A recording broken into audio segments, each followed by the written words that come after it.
त्याच्या विचारांना, त्याच्या स्वभावाला आणि त्याच्या बाजाला साजेशी अशी ही गवळण आहे. आणि विशेष करून आजचा जो कार्यक्रमाचा जो नाव आहे प्रबोधनात्मक गलगीतुरा, या टायटलला, या नावाला साजेशी गवळण मी आपल्यासमोर सादर करत आहे. खरं तर श्रीकृष्ण आणि राधा यांच्या गोकुळातील रासलीला असतील, त्यांच्यातील नातं असेल, त्यांच्यातलं प्रेम जे आहे ते प्रेम अनेक गवळणीतून सादर केलं जातं. नक्कीच त्या दोघांमध्ये प्रेम होतंच. काही लोक द्विअर्थी गाण्यातून सुद्धा राधाकृष्णाला सादर करण्याचा प्रयत्न करतात. अर्थात ज्याचा त्याचा विचार, ज्याची त्याची संस्कृती आणि त्याला जोडली गेलेली विकृती, आपण त्याला न बोललेलं बरं. मात्र तरीसुद्धा आम्ही आमच्या देवी देवता, आमचा धर्म, आमचा समाज याची संस्कृती परंपरा जोपासणं हे आमचं कलाकार म्हणून आद्य कर्तव्य आहे. आणि ती जबाबदारी आम्ही पार पाडली पाहिजे. कारण हे आमचं धड आहे, आमच्या धडावरती आमचं डोकं आहे, आमच्या डोक्यात आमचा मेंदू आहे, मेंदूत आपला विचार असला पाहिजे आणि आपला विवेक सुद्धा जागा असायला हवा. आपण नेमकं काय बोलतो त्याचं भान ठेवून आपल्याला वागावं लागेल, आपली शाहिरी सादर करावी लागेल. समाजामध्ये आपण ज्यावेळेला का रिंगणात उभं राहतो, आपण एकटे नसतो, तर आपल्या पाठीशी अवघा समाज असतो, तो पाहत असतो. असंख्य डोळे आपल्याकडे नजर लावून असतात, त्यांची मनं आपल्याकडे असतात, त्यांचे मेंदू आपल्याकडे असतात. आणि मग त्या नजरेत, त्या डोळ्यात, त्या मेंदूत आपण काय पेरायचं, काय दाखवायचं हे आपल्याला कळलं पाहिजे. संत तुकोबा म्हणतात की आम्हा घरी धन शब्दांची रत्ने, शब्दांची यत्ने शस्त्र गुरु. तर ही शस्त्र, ही रत्न जी आहे आपण त्या पद्धतीनं दिली पाहिजेत आणि समाजाला एक आदर्श होता असा कार्यक्रम सादर करण्याचा आपण प्रयत्न केला पाहिजे. माझी जी गवळण आहे ती अध्यात्माकडे जाणार आहे. कारण नुसतं प्रेम आणि नुसत्याच रासलीला सादर करण्यापेक्षा श्रीकृष्णाचं चरित्राचं एक मानवी जीवनाचा अध्यात्म आहे आणि ते अध्यात्म आपण मांडण्याचा प्रयत्न केला पाहिजे. अर्थात ते अध्यात्म समजून घेणे ही सुद्धा एक कला आहे आणि ती कला आपण स्वीकारली पाहिजे, ती समजून घ्यायला हवी. मी सादर करतोय एक गवळण आपण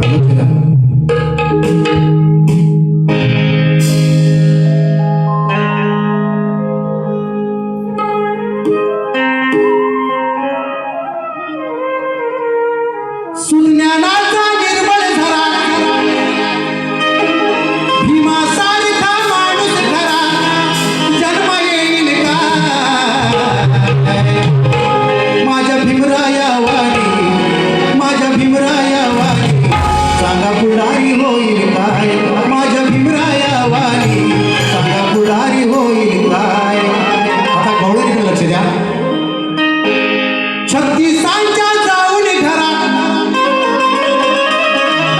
अहो 36 जाऊन घरा, 12-16 धरून करा, 17वी मांडला डाव. अहो 36 जाऊन घरा, 16-12 धरून करा, 17वी मांडला डाव.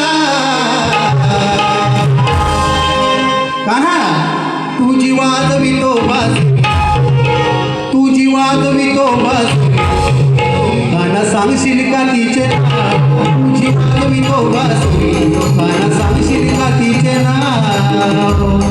आता बघा, शाहीर आदरणीय ज्ञानशीलजी भोईकर, आपल्याला हा सवाल आहे. या सवालामध्ये सांगितलेलं आहे की कान्हाच्या हातात जी बासरी आहे त्या बासरीचं नाव काय. आता तुम्ही म्हणाल की बासरी आहे, तो बाबा आहे, ते अलगूज आहे, ते वेणू आहे. तर ते तसं नाही, तितकं साधं सोपं नाही आहे. त्याच्या मागे एक अध्यात्म आहे आणि त्या अध्यात्माचा अर्थ दडलेला आहे, तो आपल्याला सांगायला पाहिजे. कारण गोकुळात श्रीकृष्ण वाढलेला आहे.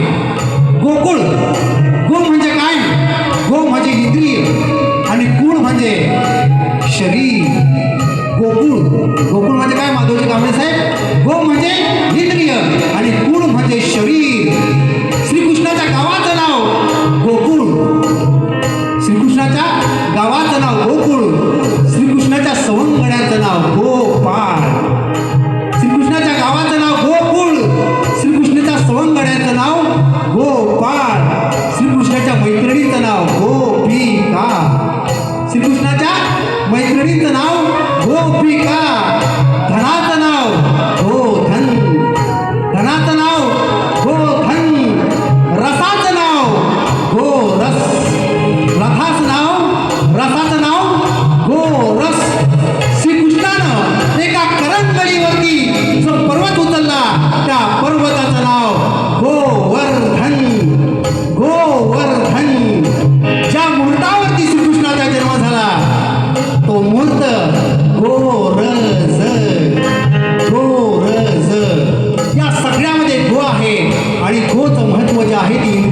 महत्व जे आहे ते आपण समजून घ्यायला पाहिजे. आणि मग देह गोकुळी हृदय वृंदावनी वृद्धी गोपिका कृष्णा सवे खेळती. देह गोकुळी हृदय वृंदावनी वृद्धी गोपिका कृष्णा सवे रासलीला खेळती. तन मन धन श्री हरिप्रदी अर्पुणी ब्रह्मानंदे नाचती.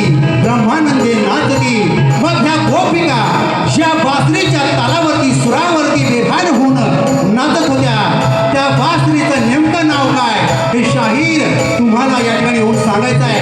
अतिशय सोपं वाटलेला हा प्रश्न आहे, पण तो तुम्हाला सोडवायचा आहे, मला बघायचा आहे. ज्ञान त्याचं जीव किती प्रज्वलित होतं हे बघण्यासाठी आपण सर्व उत्सुक आहोत आणि म्हणून सादर करतोय गवळण.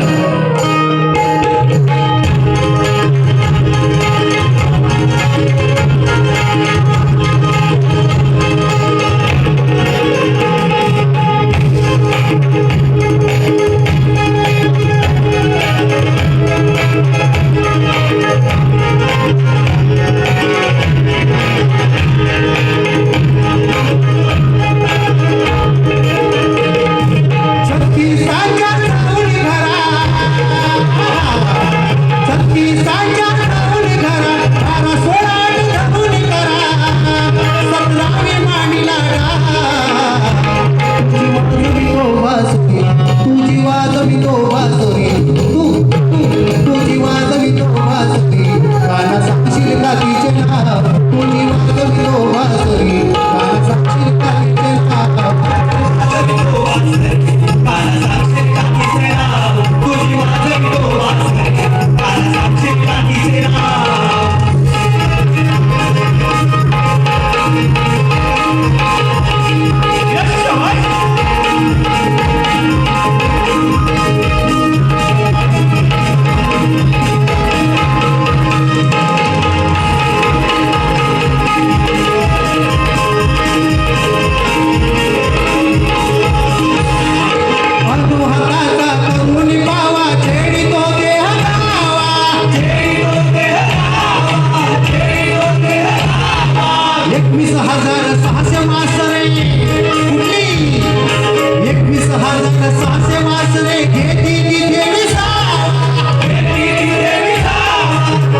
गाणं